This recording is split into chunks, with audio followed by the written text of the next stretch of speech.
સરકાર તો ગરીબને પણ સપનાનું ઘર આપવાની વાતો કરે છે ને, પણ તે જ સરકારના રાજમાં સુરતમાં 70,000થી વધુ લોકોને બેઘર બનાવવાનો પ્લાન ઘડાયો છે। સુરત મહાનગરપાલિકાએ શહેરના કતારગામ વિસ્તારમાં ટીપી સ્કીમ રિઝર્વેશન મુકતા 70થી વધુ સોસાયટીઓને નોટિસ આપવામાં આવી, જેને લઈને હવે વિરોધ શરૂ થયો। લોકો રસ્તા પર ઉતરી આવ્યા। ત્યારે કેમ થઈ રહ્યો છે રિઝર્વેશનનો વિરોધ અને કેમ રિઝર્વેશન પહેલા હટાવ્યા પછી ફરી લાગુ કરાવ્યું, આવો જોઈએ। અમારી માંગ પૂરી કરો, ઇમોલેશન દૂર કરો, અમને અમારો। મોદીજી પ્રજા વિરોધી નેતાઓની હકાલપટ્ટી કરો। પહેલા નહોતું રિઝર્વેશન, જેથી અમે મિલકતની ખરીદી કરી। વિકાસના નામે વિનાશ, નાના માણસ માટે અન્યાય।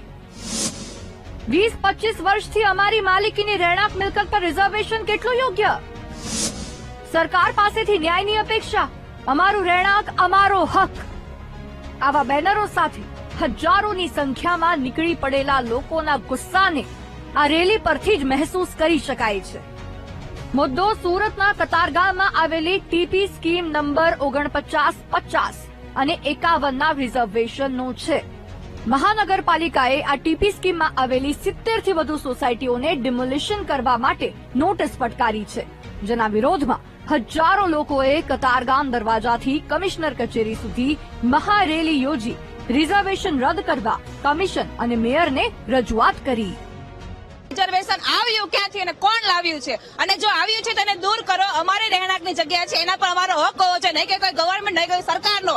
જો આવી રીતના અમને જવાબ નહીં આપે તો જયારે વોટ માંગવા આવશે ત્યારે પણ એને વોટ નહીં મળે, એટલું સમજી લેજો, બરાબર છે? છેલ્લા 3 વર્ષથી અમે લડત લડી રહ્યા છીએ, અમને ન્યાય અને અમને હક મળતો નથી।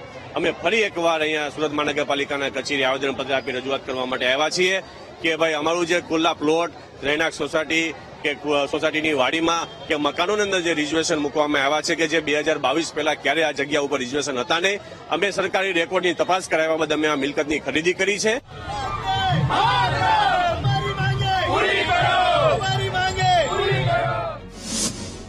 70,000થી વધુ લોકોનો આશરો છીનવવાનો પ્લાન કોણે ઘડ્યો?